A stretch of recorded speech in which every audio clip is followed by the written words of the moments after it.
আসসালামু আলাইকুম প্রিয় ভিউয়ার্স, আজকে আরেকটি নতুন ভিডিও নিয়ে আসছি। অষ্টম শ্রেণীর জন্য বার্ষিক পরীক্ষায় যেই পরীক্ষাটি হবে এবারকে নতুন সিলেবাস অনুযায়ী এবং নতুন শিক্ষা বোর্ডের সিদ্ধান্ত অনুযায়ী যেই প্রশ্নের প্যাটার্ন সেই অনুযায়ী একটি প্রশ্ন তৈরি করে রেখেছি। আর এরকমই প্রশ্নের উত্তরগুলি এরকমই প্রশ্নের প্যাটার্নটা থাকবে। তো আর বিগত আরেকটি ভিডিওতে প্রশ্নের প্যাটার্ন এবং নাম্বার বন্টনের সিস্টেমগুলো দেওয়া রয়েছে। তো আজকে আমরা যে অঙ্কর বৃত্ত চিনি, বৃত্তের খুঁটিনাটি বিষয়ের অধ্যায় থেকে আমরা একটি অঙ্ক সিলেক্ট করছি, যেটা অত্যন্ত গুরুত্বপূর্ণ পরীক্ষা আসার জন্য। তো আমরা একটু উদ্দীপকটা দেখে নিই। যে উদ্দীপকটা ছিল এটা, যে একটা আয়ত আর একটা ছিল একটা ত্রিভুজ। তাহলে এখানে আয়ত 10 মিটার, এই পাশে 10 মিটার, এনে 12 মিটার, এনে 12 মিটার, কোণ ছিল 30 মিটার, 30 ডিগ্রি সেলসিয়াস। তাহলে ক নম্বর প্রশ্ন করছে এবিসিডি আয়তক্ষেত্রের পরিসীমা ও ক্ষেত্রফল নির্ণয় করো। এটা থাকবে 2 মার্ক। সম্পূর্ণ ক্ষেত্রের পরিসীমা নির্ণয় করো, এটাও 2 মার্ক, এরকম 2 মার্ক। আর এটা হয়তো 3, এরকম 7 মার্কের পরীক্ষা থাকবে। মানে 7টা প্রশ্ন দিতে হবে, 7 7 49, 10টা প্রশ্ন থাকবে এরকম তোমাদের পরীক্ষা এবার। তাহলে এরপর হলো সম্পূর্ণ ক্ষেত্রের ক্ষেত্রফল নির্ণয় করো। এই ছিল প্রশ্নের প্রশ্ন। তাহলে আমরা এখন উত্তরে যাব। উত্তরে তাহলে এবিসিডি আয়তক্ষেত্রের পরিসীমা নির্ণয় পরিসীমা ও ক্ষেত্রফল নির্ণয় করো। তাহলে আমরা যে এবিসিডি প্রশ্নটা রেখে দিলাম, যে তাহলে এখানে আয়তক্ষেত্রের দৈর্ঘ্য আছে কত মিটার? 12 মিটার। দৈর্ঘ্য 12 মিটার এবং প্রস্থ আছে 10 মিটার। তাই এখানে আমরা লিখতে পারি, আমরা জানি আয়তক্ষেত্রের পরিসীমা সূত্র কি? পরিসীমা সূত্র হলো 2 ইন্টু দৈর্ঘ্য প্লাস প্রস্থ। তাহলে 2 ইন্টু দৈর্ঘ্য আছে কত? দৈর্ঘ্য আছে 12 আর প্রস্থ আছে 10 মিটার। তাহলে কত হয়? দুইটা যোগ করলে হয়, এটা যোগ করলে 22 মিটার। আর 22-এর আমরা যদি গুণ করি তাহলে 44 মিটার হয়। তাহলে 44 মিটার হলো কি প্রস্থ। তাহলে আর চাইছে কি এখানে ক্ষেত্রফল। তাহলে কি ক্ষেত্রফল নির্ণয়ের ক্ষেত্রে তা আবার দৈর্ঘ্য আছে কত? দৈর্ঘ্য হলো 12 মিটার এবং প্রস্থ হলো কত? 10 মিটার। তাহলে ক্ষেত্রফলের সূত্র কি? ক্ষেত্রফল সমান কি? ক্ষেত্রফল সমান হলো দৈর্ঘ্য পূরণ প্রস্থ। আয়তক্ষেত্রের ক্ষেত্রফলের সূত্র হলো দৈর্ঘ্য পূরণ প্রস্থ। তো এত বর্গ মিটার। তাহলে এখানে দৈর্ঘ্য আছে কত? 12 মিটার আর এটা আছে 10 মিটার। তাহলে কত হয়? 120 মিটার। তো 120 বর্গ মিটার। তাহলে এখানে আমরা উত্তর লিখতে পারি কি? উত্তরটা হবে উত্তর হলো পরিসীমা হলো 44 মিটার আর ক্ষেত্রফল হলো 120 বর্গ মিটার। তো এই ছিল। তো আমরা জানি যে আয়তক্ষেত্রের পরিসীমা বের করার সূত্র হলো 2 ইন্টু দৈর্ঘ্য প্লাস প্রস্থ। দৈর্ঘ্য আর প্রস্থ যোগ করে 2টা গুণ করলে হয়ে যায়।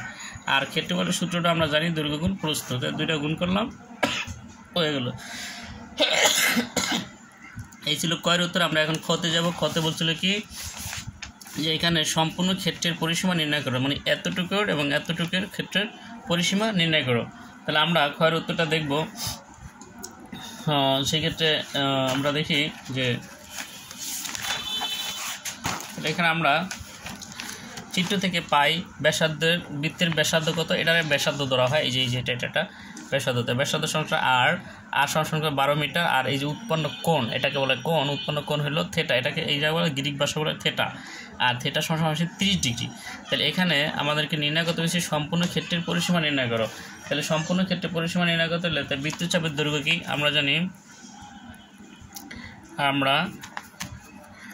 আমরা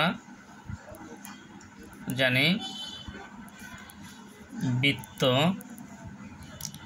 চাপের দৈর্ঘ্য যে বিদ্যুতের দৈর্ঘ্য হলো থিটা 360 ডিগ্রি ইন্টু 2πr, এত, তাহলে এত মিটার হলে এখন দেখো এটার মানটা আমরা কীভাবে বের করতে পারি।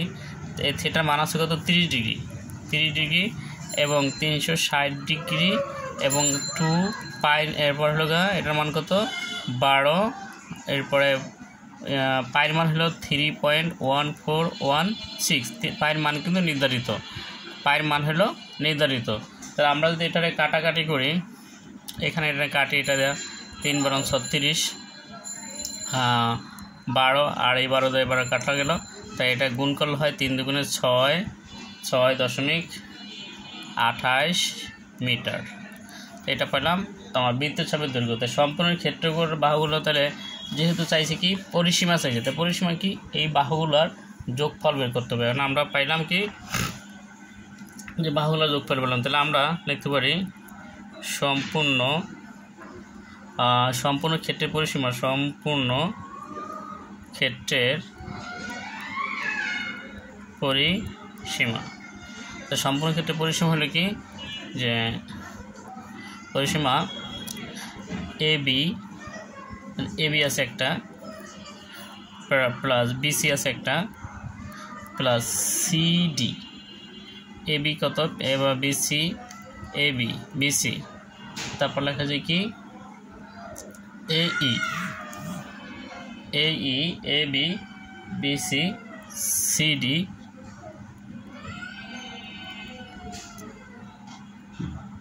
সিডি,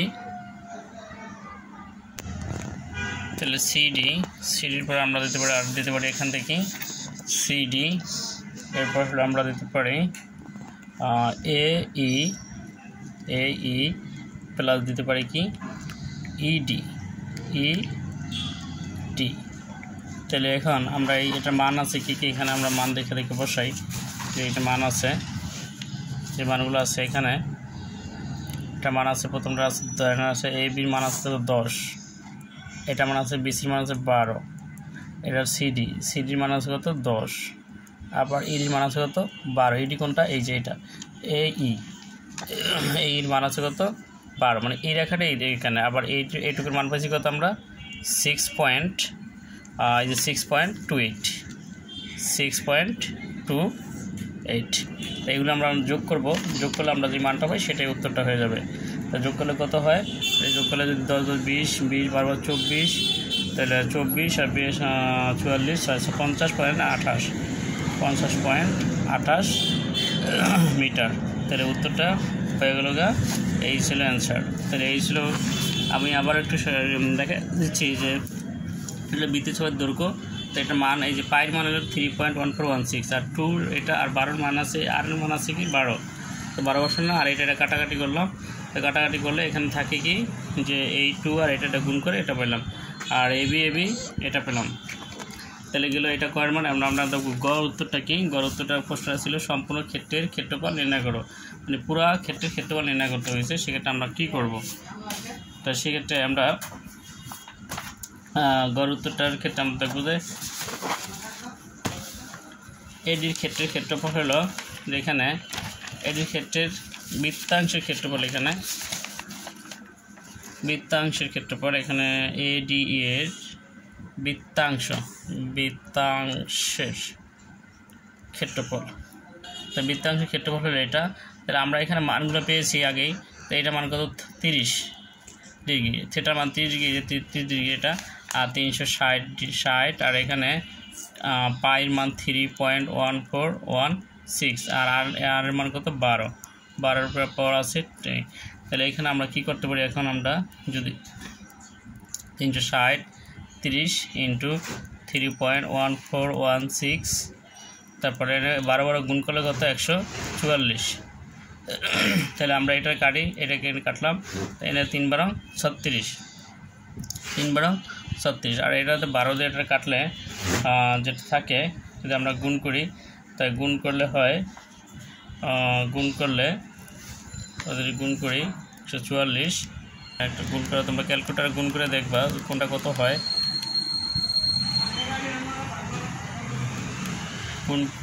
গুণ করলে 144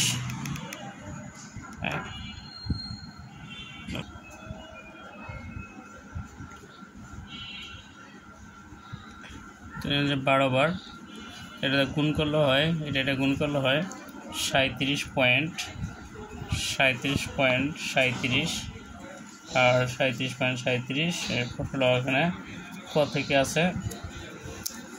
তাহলে কয়ের আমরা যে ক্ষেত্রফল পেয়েছিলাম আগে, এই যেখানে কত ক্ষেত্রফল পেয়েছিলাম কত 120, আয়তক্ষেত্রের 20 পেয়েছিলাম, এই যে 120 মিটার পেয়েছিলাম, এই যে আয়তক্ষেত্রে আর ওইটুকুর পেলাম 37। তাহলে তো ক থেকে পাই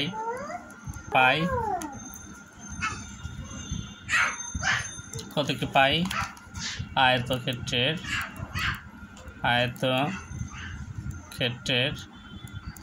ক্ষেত্রফল 120 বর্গ মিটার, এনও বর্গমিটার হবে, বর্গমিটার। তাহলে সুতরাং জিজ্ঞেস করেছে সম্পূর্ণ ক্ষেত্রফল, সুতরাং সম্পূর্ণ ক্ষেত্রের ক্ষেত্রফল কত 137.7 প্লাস 120 এত বর্গ মিটার। এটা যোগ করলে যা হয়, যোগ করলে কত হবে 157, যদি যোগ করা হয় 157.7 বর্গ মিটার।